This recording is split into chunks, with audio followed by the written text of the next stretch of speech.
Hello,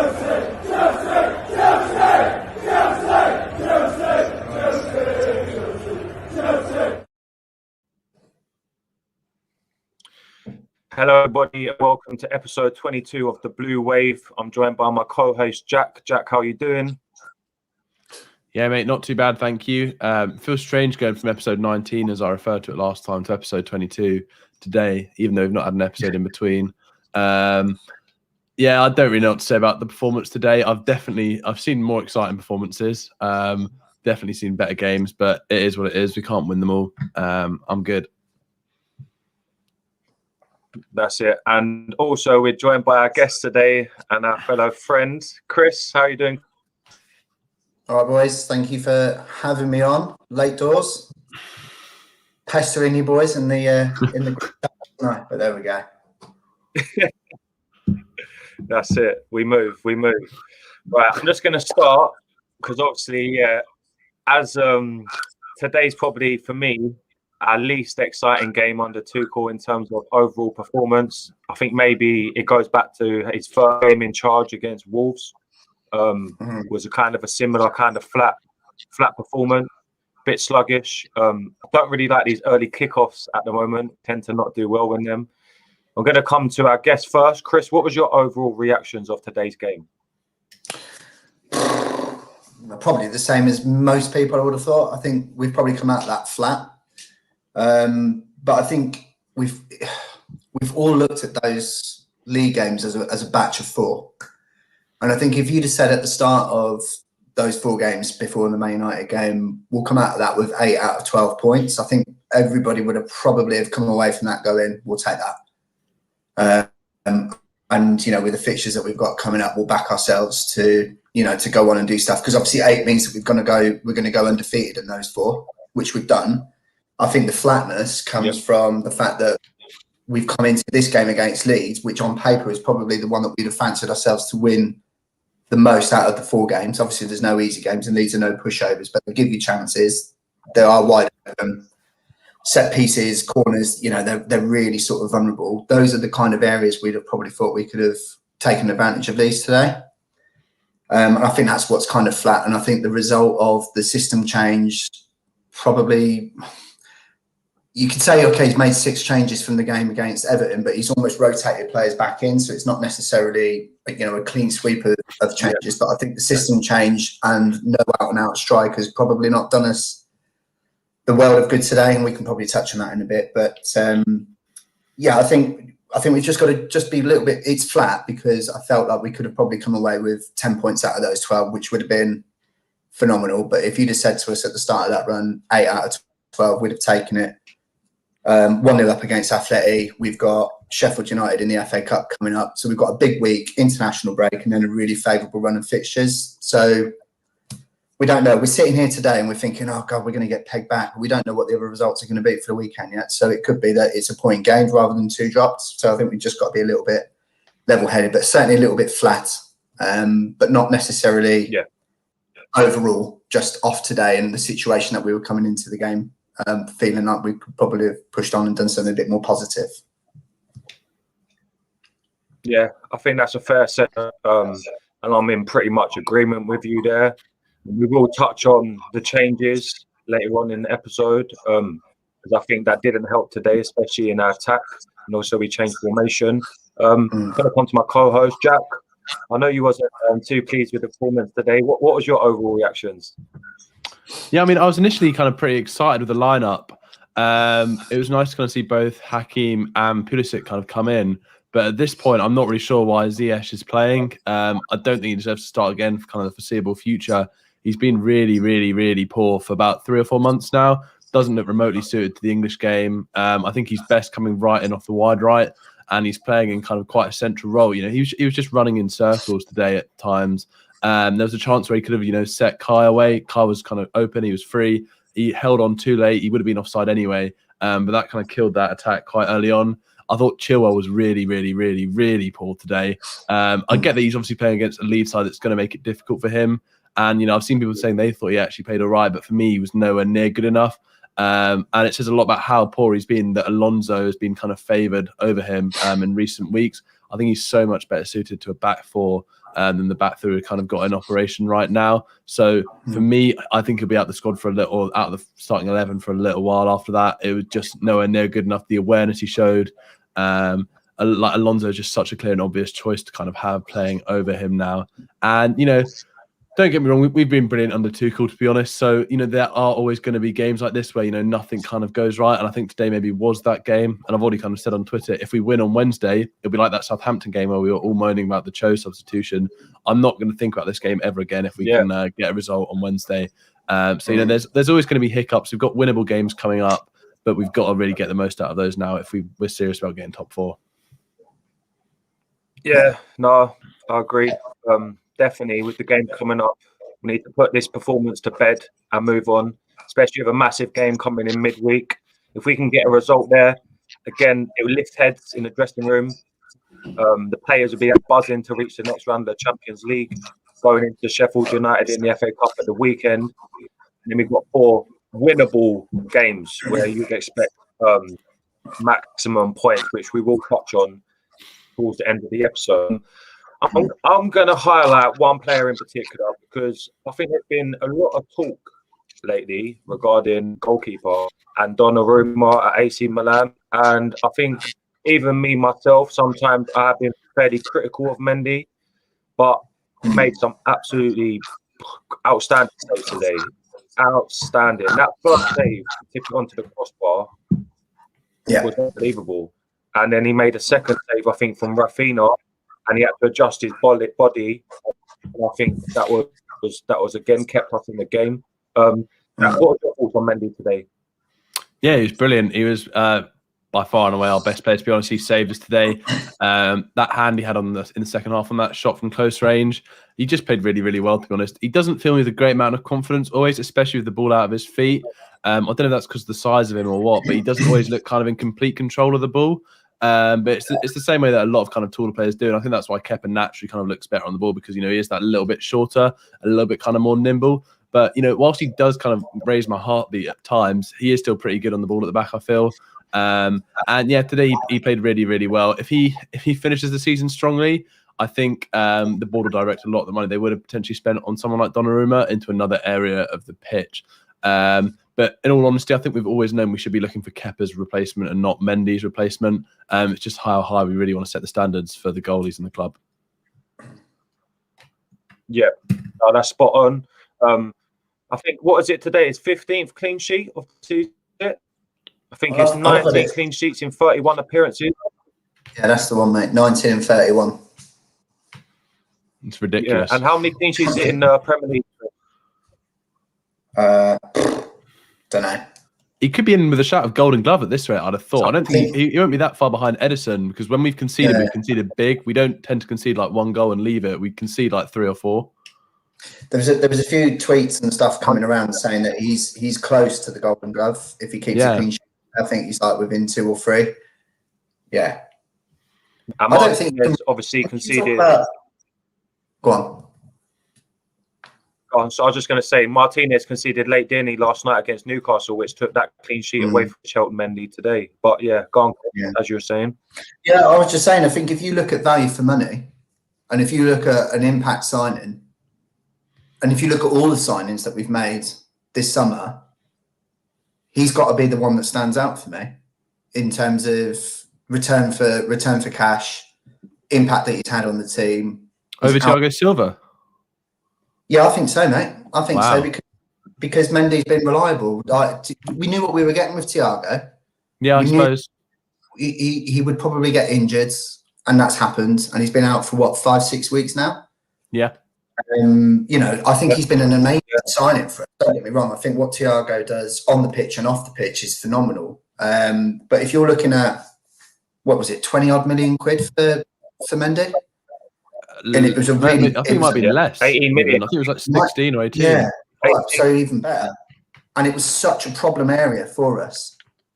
Yeah. And, you know, people can criticise him and they can say he's not the long-term signing, he's 29, etc., all fair points. I don't necessarily think he is the long-term goalkeeper position. But 19 clean sheets in 31 games for Chelsea. I agree with you. I mean, I'm not indirecting here, Jay, but the fact that people suggested that Kepa should maybe come into the side over him at points was laughable. Like, we are so much better with Mendy than Kepa, I think. What are your thoughts on that, Jay? All right. Calm down. You know, no, you know what? To be honest with you, as we was having this conversation, that actually sprung to my mind. But yeah, no, fair enough. And you know what? That's spot on. And Mendy deserves his place. And I'm glad he's kept his place, if I'm being honest with you. Yeah. The fact that Kepa got that game, if that was Mendy playing, he could be on 15 clean sheets with Ederson, as Kieran has just pointed out. He's one below Ederson at the moment. Well, he missed the first 3 or 4 games as well, didn't he? So he could be right in the race now. He should be really in the lead for the Golden Glove, but it is what it is. Yeah, 100%. But yeah, he's been a great addition. Like you boys said, for the price, I don't think you get better than that. Especially, we've got to give our scouting some credit here as well. They don't normally do the best in terms of when we're panic buying, and for them to bring him in and it's worked so well, they got to get some huge credit for that. You know, because they could have either stayed with Kepa and Caballero, or they could have just gone out and spent more money on someone else, maybe with more of a name. The fact that they went to France and coincidentally we bought him from the same club we got Petr Cech from, it's worked out really well. Another player who I think has been, he's had a lot of criticism, especially before Tuchel come in, and rightly so as well. He hasn't been performing. He's only just into the side once Lampard was at the end of his tenure, and obviously Tuchel has kept with him. It is Rudiger. I thought Rudiger was absolutely outstanding today. He made a couple of headers from crosses, which was unbelievable. And he brought the ball out so well, and he looked so comfortable on it. He even worked the goalkeeper, probably more so than some of our attackers, and that says a lot. I'm going to come to my co-host first. What was your thoughts on Antonio Rudiger? Yeah, he's looked really, really solid of late. I think he played particularly kind of well today. He's definitely not a long-term option for us at centre-back. I would still probably want him gone in the summer, I think. I mean, we know what the stories that kind of came out when Lampard left, whether there's as much truth in them as kind of been suggested by some people. I'm not quite sure. I still don't think he's the best character to kind of have in dressing rooms. But he's been good lately, and he's obviously got a role to play. And I think the fact that he's German has probably helped Tuchel settle in. He was obviously a key influence in potentially kind of attracting Kai and Timo to the team. So he's been good lately. Yeah, he's not good enough for Chelsea, I don't think, long term. But yeah, fair play to him. He was really good today. Yeah, I totally agree. And you, Chris, what was your thoughts on him today? I mean, today I thought he was fantastic. If you look at it from an isolated performance, I think I highlighted 3 players today. One of them was Mendy, the other was Rudy. I thought he was fantastic. I don't think you could probably fault him today. I think he probably did everything you would want from a senior centre-back. You know, the header where he cleared that ball out, he dug that ball out against Bamford was in particular phenomenal. And it was about 2 minutes before that he dealt with Mouse.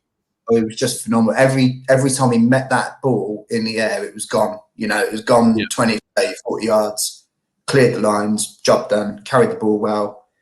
Just touching on what Jack said, I think he's one of those characters where I think if he's happy, he's an asset to your squad. Yeah. If he's not happy, he's as what's the right way of saying this? Basically, if he's happy, he can be a really positive impact on the squad. If he's not, he can be a really negative impact on the team. And I think that's probably out in the Lampard stuff. I think he's obviously got that strong a voice and he's that big a character. Definitely. You've got to keep him on side, rightly or wrongly, because if he wants to fucking, excuse my language, if he wants to down tools, he will, and we're in trouble. And I think that's probably what happened in the last month. Under Lampard's reign, but whether he's long term or not, I think I probably agree with Jack. I think he's probably one of the better of our centre backs, but I don't think he's a long term solution. Plus, he's 28, 29, so he's technically not a long term solution in that he's a little bit older. But no, today absolutely phenomenal. I thought it was a standout performance today, and there was just one more. So I'll see if you boys agree with me. I won't tee it up. I completely agree with what you said there, Chris. I think when you look at how the club does dealings, they'll traditionally kind of bring in the younger players, but once they kind of get that 29, 30 mark, they'll try and weasel as much kind of money out of them as they possibly kind of can. Yeah. So from a financial point of view, it would make sense to get rid of him or Zuma out of all our kind of centre-backs. I think Christensen will probably stick around one way or another, whether we do keep playing that back three or we do go back to a back four. But I think Rudiger seems one they seem most keen on getting rid of initially, but I don't know if that will be the case, obviously with Tuchel here now. But I think one of them will certainly go in the summer. Yeah. Who would you get rid of? Yeah. Who would you get rid of out of the two?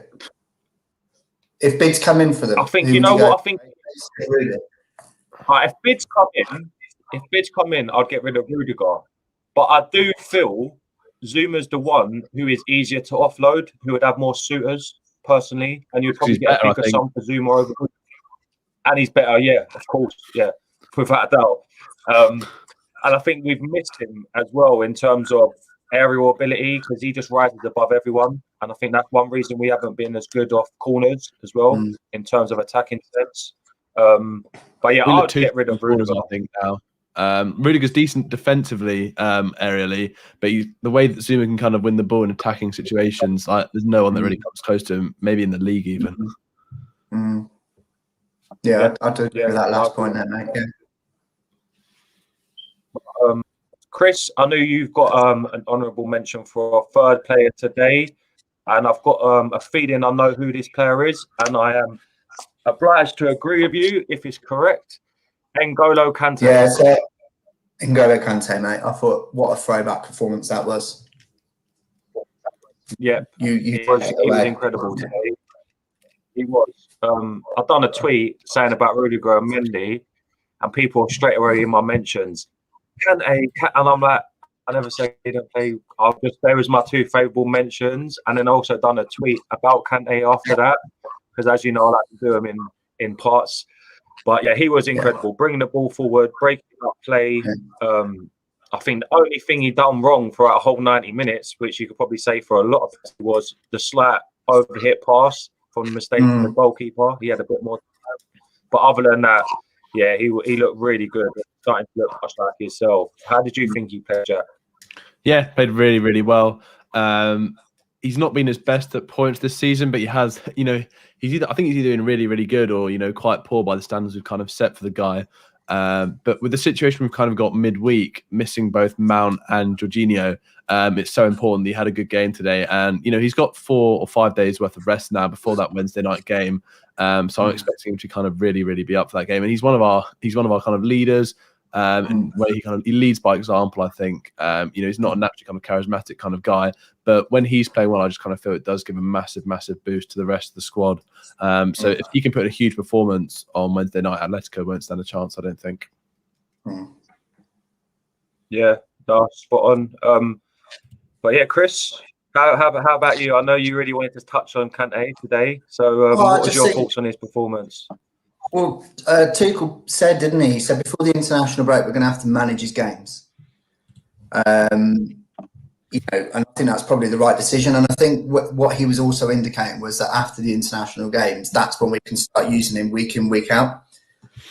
He's also said that he might refuse some players going away on international duty. I wouldn't be surprised if Kante was one of those players, because I think Kante knows.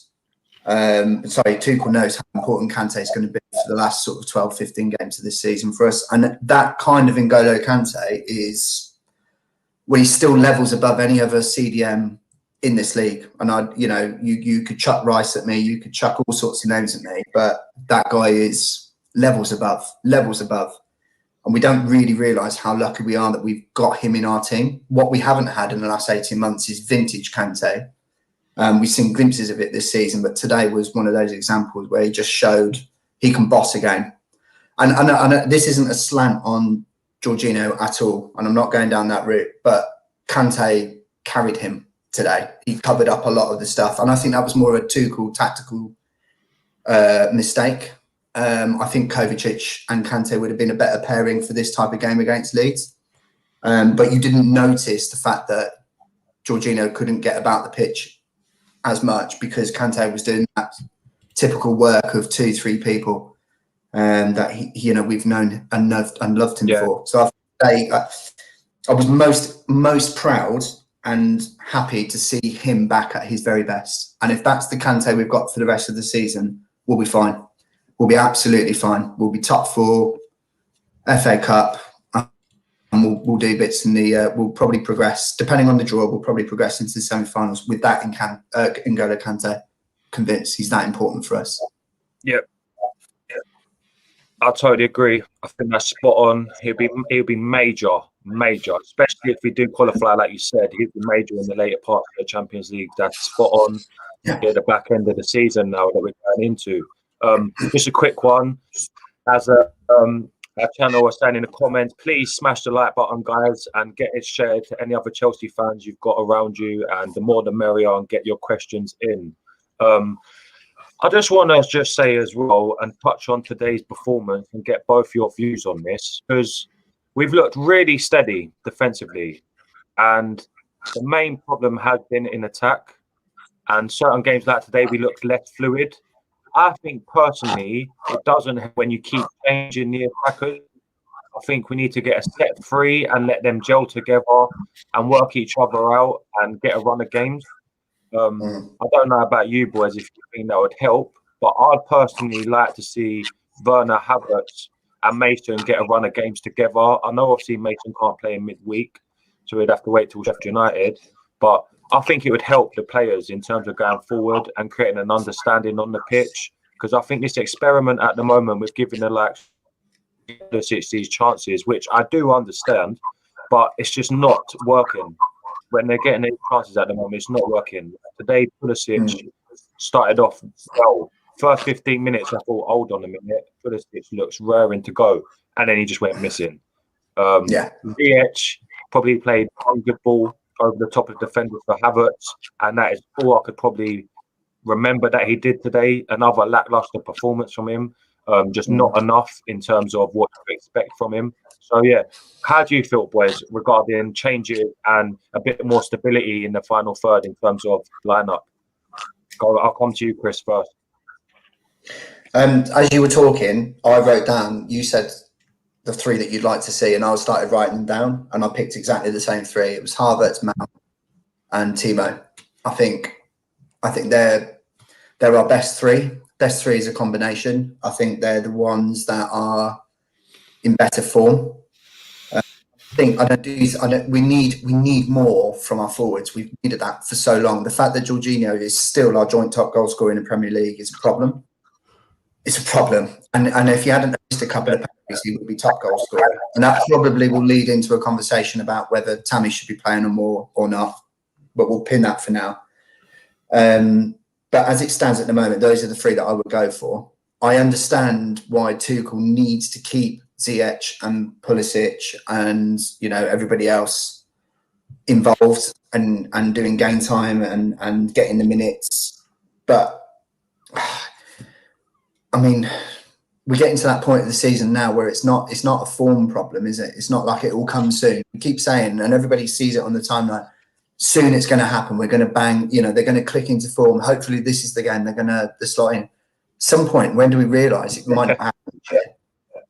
And we actually just have to go with the 3 players that are actually going to be, most likely to deliver goods. And I think those are the 3 that are going to be the ones that will deliver us the goods. I think, as you said, Jay, Pulley was phenomenal for the first 10, 15 minutes, beating his man, whipping those balls in. Havertz was making those near post runs. He nearly come off. Then he went quiet. And I feel sorry for Ziyech, but it's just not worked for him at all this season. He just looks lost in that team. He looks unhappy. Yeah. He looks confused. He looks short of form. It felt like we were carrying him today. And I feel like that's why we could have probably gone to the 3 at the back and taken Ziyech out at half time. I think we'd have probably had a better fist of things coming into that second half. So to answer your question, it's massively important. For me, it's Havertz, Mount and Werner, with Giroud coming in for the key moments, possibly Tammy as well for certain games. I've got concerns about Ziyech, but patience, because we know what kind of player Pulley can be. But at the moment, starting him in key games, I don't necessarily think is going to produce the results that we want. I think we need to use him as an impact player, which Tuchel's touched on in some of his comments before. Yeah, that's really well put, Chris, and spot on. I love the fact that we agree with our front three. Just want to shout out Luciano as well, Man United fan tuning in, really enjoying the channel. Appreciate that, bro. And I'm going to come to my co-host now, Jack. How that in terms of stability with the attacking three? And do you think that will make a difference and help us grow in terms of creating more and creating an understanding between our attackers? Yeah, I mean, to not beat around the bush here, starting Kai and Timo together is probably starting the best of a bad bunch at this point in the season. They've all been really, really poor, the attackers. I'm not going to make any excuses for them at this point. I said a couple months ago, now is the time to get into form. They still haven't really done that. Kai looked good earlier in the week, but none of them have been anywhere near good enough. We spent like 200 million on these players, and they're barely returning that of like a 20 million strike force. Like, it's really, really, really poor. Mount's the only one in that front three that can really kind of come out the season with any credibility, and he's been brilliant, to be fair to him. But I've seen enough of Pulisic and Ziyech now for like some time starting together to know that they're not good enough at the moment. I'm hoping eventually they will come good. We saw how good Pulisic could be last season. We've seen glimpses of Ziyech, but I've said already whether he'll be around next season to even show that, I'm not really sure at this point. But I think we've just got to go with Mount, Timo, and Kai for the foreseeable future now. And as Chris has kind of said, Giroud and Tammy are equally kind of good options off the bench, because Tammy has kind of done better than all of them combined, really, as well. He definitely kind of has a place in the squad, I think, this season. But I've really had enough. Yeah, as this stat says, I've really, really had enough of some of those players this season. They're plainly not been good enough. Yeah, no, spot on. I totally agree. Good point as well by David in terms of goal input this season. I think all of our attackers have been underwhelming and underperformed. But I just hope, given a run of games, especially Timo and Kai as well, I feel like they can create an understanding together and start hitting some form. I don't think Kai had a really bad game today. I thought he made some great runs, and he was unfortunate not to score. Maybe on another day he hits the back of the net, but it wasn't the easiest chance after half time. I thought he done really well to get in that position, and he went for power over placement. Maybe could have gone to the left hand side a bit more, but he was unlucky today, I felt. But yeah, moving on away from our attackers. That second chance that you just touched, I feel like he should be doing better there myself. I understand it's on your weak foot. That's fair. But I just feel like if he'd have just a calmer head there, you're just rolling that in the corner of the net, isn't you? For me, you just look where the goal, look what's going on around, and he's decided to try and put his laces for it, but he's just gone straight at the goalie, just rolled it past him. For me, I think that was the one where I felt like you're a £70 million footballer. It's good. We're all going to sit here, and I think we can all agree how good this kid is and how good he is going to be moving forward. Those are the chances the very top level footballers put away, and they put them away in bigger games than Leeds United Stadium. That was the one for me where I just felt like. I get that. Do you know what I mean? I do get that. In the one, I'm not excuses because you are bang on. Yeah, no, you are right. You are right, and I'm not making excuses here, but I do feel it's only his second game back in the side, and that is an excuse to do better in terms of that position. You're right; he should be doing better, but I feel the more and more he plays, the more I think we'll start to see him take more chances. Because even against Everton, he took the chances really well. So I mean, I'll give him the benefit of the doubt with that. Yeah, exactly. I just want to say as well. Go on. I was just saying, I think we're probably nitpicking. I think that goal against Everton was absolutely fine. It was superbly taken. Referees are having a shocker. Like today, if he'd have had that same level of composure that he did against Everton, it's a goal. We've got 3 points, and we're all absolutely delighted and bouncing, aren't we? But small margins at the top. Yeah, no, small margins. It was an acute angle, Harry. You are right. But I think at the moment we just expect more from our attackers, but I do feel that Kai, I'll give him the benefit of doubt for that chance. I just want to say a quick thing because we got someone in our comments that's just he's talking out bollocks. I've seen that. Yeah, I didn't want to say that because I'm trying not to swear. But yeah, that is the right wording. British bias, mate, that is absolutely ridiculous. Yes, to be fair to Mason, he didn't have a good game today. He didn't, and he got subbed, and it was rightly so. But let's not kid ourselves. He's been our best player this season, and he's been our best player for most games. Yeah, so English bias, that is absolutely ridiculous, mate. And I'm just going to ignore that one. Moving on, we've got a massive game on Wednesday. Yeah, I know, ridiculous, right? Massive game anyway on Wednesday against Atletico Madrid at Stamford Bridge. We go there with a 1-0 win on aggregate with the away goal. Changes, lineups. We've got no Jorginho. We've got Mason Mount. Do we go back to a 3 at the back, or do we stay as today? Me personally, I'd go back to a 3 at the back, keep it nice and steady. I think we'll see Kovacic and Kante in midfield. Couple of positions I just want to get your thoughts on. Right wing back, left wing back. Who are your pairing for Wednesday night, lads? I'm you first, Jack. Left wing back has picked itself after today's performance. I think there's no way Chilwell can start. Alonso was perfectly good in that first game against Atletico. I thought he was going to get ripped to shreds, but he didn't. He put in a really good, competent performance.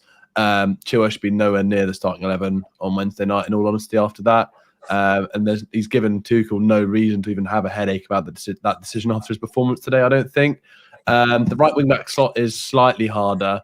I do genuinely think we look a lot better with Odoi at right wing back. I think he really, really suits that position well. And he actually plays better there than he does in one of those two kind of inverted 10 roles. It's a really tough one, to be fair. I wouldn't mind seeing Reece James play where Azpi's played lately, but Azpi's been very good in that position as well. For me, I would probably rather see Hudson-Odoi at right wing back than Reece James. I just think we look so much better going forward. I think James can really kind of limit us there because he's decent defensively, but Odoi's kind of fluidity in attack just offers kind of so much more going forward for us. So that would be my pick. What about you, Chris? I agree. Hudson-Odoi and Alonso for me. Hudson-Odoi because I feel like they're a very energetic team, Atletico, but they don't necessarily attack too heavily. We saw that in the first leg. They are going to come out and attack us a little bit more. So I think that turnover and that transition is going to play into our hands a little bit more, and having a more attack-minded wing-back on that right-hand side with Cho and his energy will benefit us more than Reece. And I think that you could probably then, the natural substitution to make is to take Cho off. If the game's going according to plan, you take Cho off, you bring Reece on, you solidify it defensively. So I would start with Cho and Alonso as the wing backs for the game against Atletico Madrid. Yeah, I'm in agreement with both of you. Theo, I'll see you later, mate. Thank you for tuning in. Really good comment as well from Luciano, the Man United fan. Fair play to you for tuning in, getting your questions in. He's got a great point. Depending on who we're playing, good options in James and Cho. And like you said, Chris, I would start Cho. And if we need to see the game out, we can bring on Reece for a bit more stability in defence. Totally agree with that. Because I feel like Cho can stretch the opponents. And he did that in the first leg. And he done it really, really well. So for me, I'd go with Cho and Marcus Alonso. Next positions, right? Front three. Obviously, we've got no Mason, so we can't include him. I'm going to come to you first this time, Chris. What would your front three be against Atletico Madrid on Wednesday night? Havertz, Werner, Giroud. Love that. Love that. Love that. Expand on that if you want. Yeah, I can expand on that if you want. I think Kai's doing enough at the moment to play. I think he's starting to get his touch, starting to get his movement. He looks like he's got his match fitness in. I think Timo did well against Atletico in the first leg, did really well against Liverpool. I think he'll stretch that very slow and cumbersome centre-back pairing. And I think Giroud is a perfect target man for that game. So I wouldn't look to, I don't think Pulisic and Ziyech have done enough to warrant a start against Atletico Madrid. So I think if you're talking about, I think Branch made that great point about the lack of goals.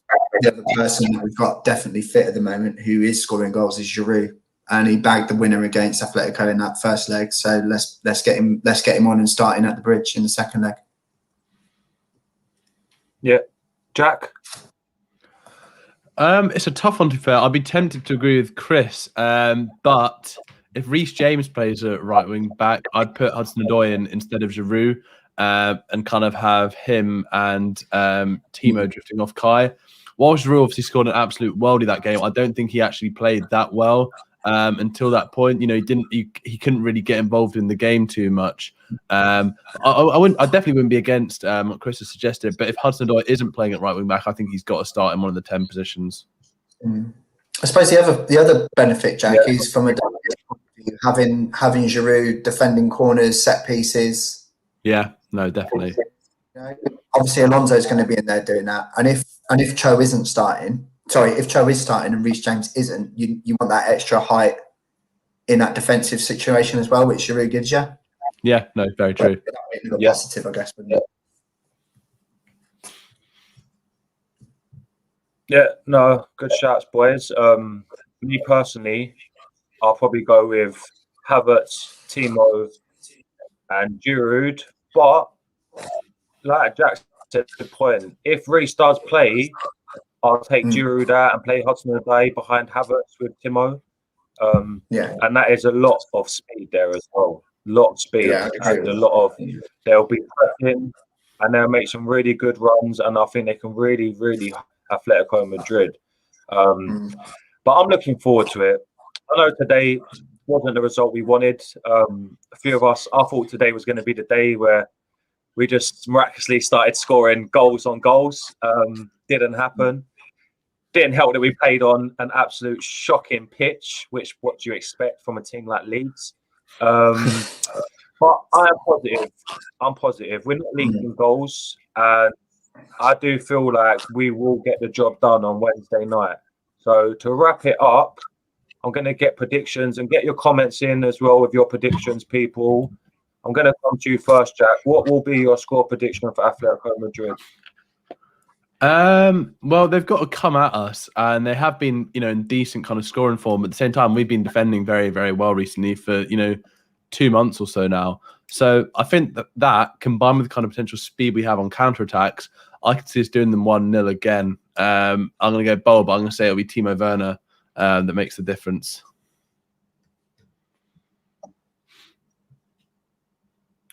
Yeah, and you, Chris? 1-0. I think we're going to draw, and I think we'll go through.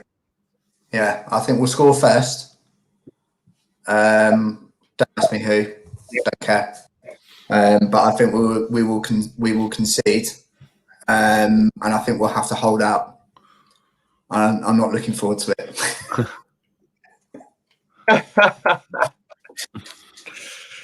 But I think we go through. I think we get through. I think we get past them.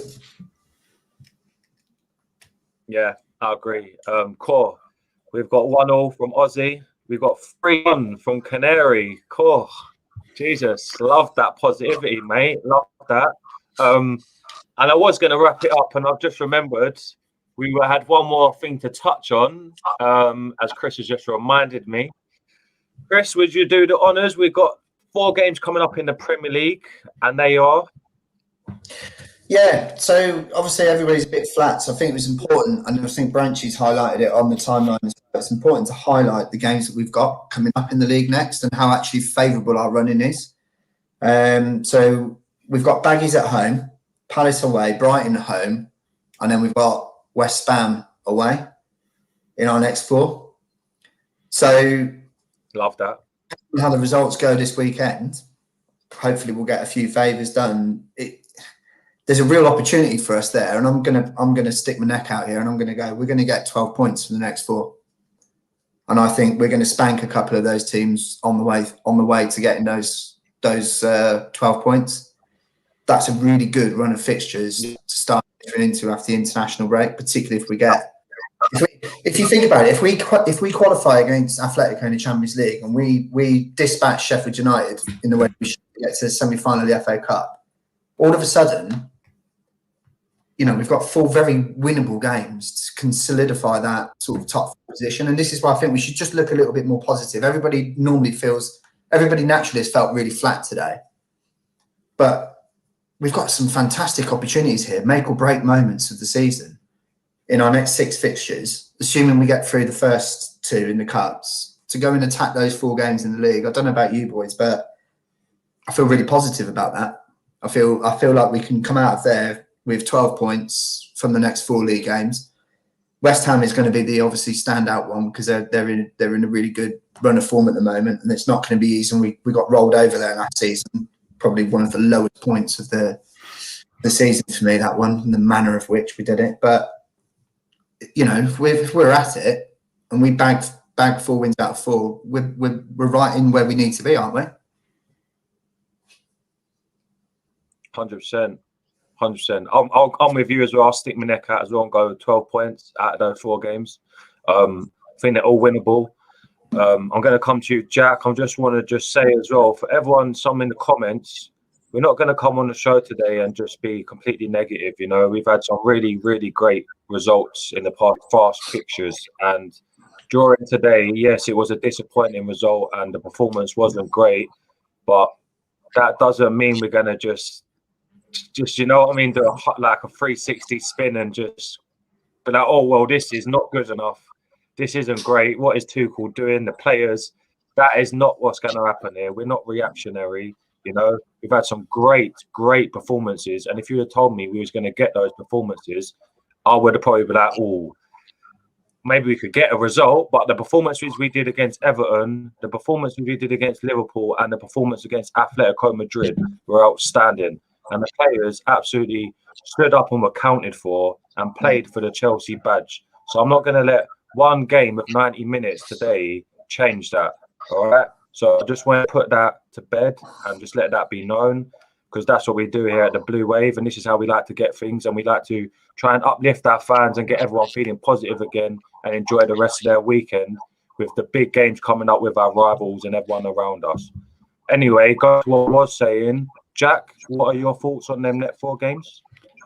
Yeah, we got to get 12 points. I think we will do. Yeah, but with the running, we've got 4 toughish games to finish the season. I think we got Leicester, Aston Villa, Man City, and Arsenal. And whilst I think we will beat a couple of those teams, it's better to have a cushion from these next few games, because if we do win all 4 of these games, we'll probably have a 6-point cushion going into the final 4 games. Against the rest of the teams challenging us for top 4. But yeah, it got to be 12 points out of 12 for me. What do you think we need, boys? Top 4. What do you think we need? What do you think gets us top 4? What do you mean? Points total. Oh. Because we're on 50, what are we on at the moment? we're on 51. We've got 9 games left. If we can get 66, that could be enough, I think. That's conservative. If we can win 5 more games, I think out of the 9 we've got left, that'll be enough for top 4. Yeah. I'll put another. I think as well. Do you think we can win 6 out of the next 9? I think we should be winning 6 out of the next 9. Realistically, we should pull it. The only team that could beat us fair and square is Man City, but we've absolutely got a chance against all those other teams. I think. I think so. Yeah, I think as well. Minimum. Yeah, Crunchy as well, saying 70 points as well. But I honestly think minimum 6 wins. Like Jack said, I think Man City probably the only worry in terms of losing. I personally don't see us losing any other game away from Man City. I think when it comes to the crunch, Leicester and Arsenal will get results, especially Aston Villa as well. I'm not really worried about them. They haven't been great of late. They're slowly starting to deteriorate, especially in the league without Grealish. Yeah. But that is a wrap from us here at the Blue Wave. I just want to say thank you to my co-host Jack And thank you to our guest, Chris, for coming on once again and with short notice. Really appreciate that. Everyone watching, please watch, like, and subscribe. The episode will be available for you to watch again. And for those that haven't, it will be on YouTube. So tell your friends. And yeah, keep supporting. And we'll be back Wednesday night. Have a good weekend.